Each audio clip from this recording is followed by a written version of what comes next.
Well, Kristen, between us, we have a lot of years vested in school chaplaincy. It really is an extraordinary vocation.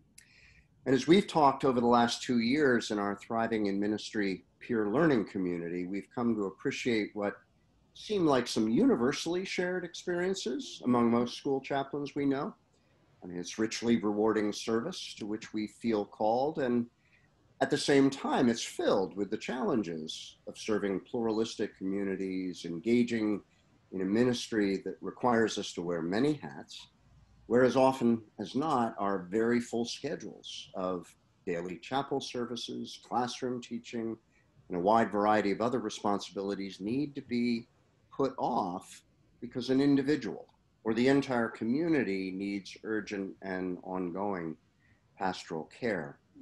And I think sometimes we can feel as if we're barely hanging on, just surviving. So as I moved into retirement, I was drawn to the Thriving in Ministry program out of the hope that I could mentor others in shifting that paradigm from surviving to thriving. You were in our first 2-year peer learning community for school chaplains, and now you have become a mentor to a new peer learning community. Would you talk a little bit about what you found to be most helpful about your experience in the Thriving in Ministry program as a participant? Absolutely. I found this experience to be really valuable in a lot of different ways. It gave me an opportunity to really reflect on what I wanted my chaplaincy to be. Because as you said, chaplaincy is such a different kind of ministry. And it's hard sometimes for other clergy, I think, to understand the life of a chaplain.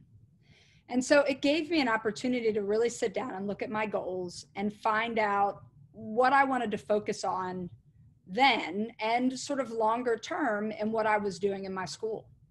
I came into a situation where the school I was at had not had an ordained chaplain for at least institutional memory.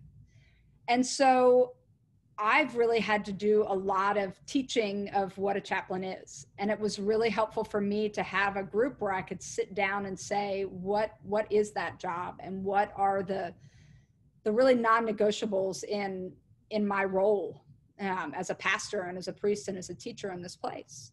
And having that set structure of being able to set those goals was really helpful for me to focus me in.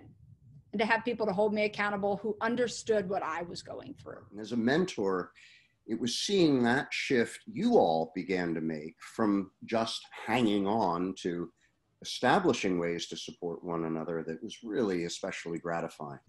I think one of the most important things for me in this group, and that got shared from other people in the group, was just having a camaraderie and a set of people who understood the ministry context that we were in. It's so different than other kinds of ministry.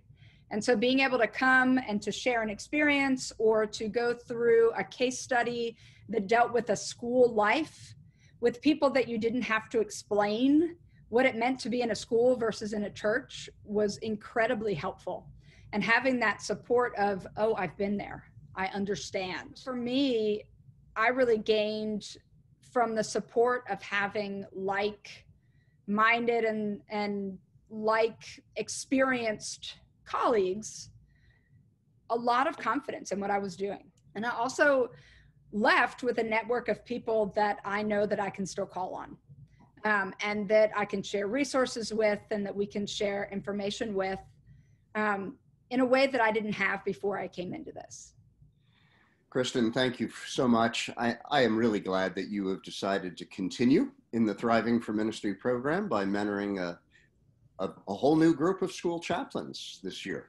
So thanks for your commitment to helping others move from surviving to thriving. Take care.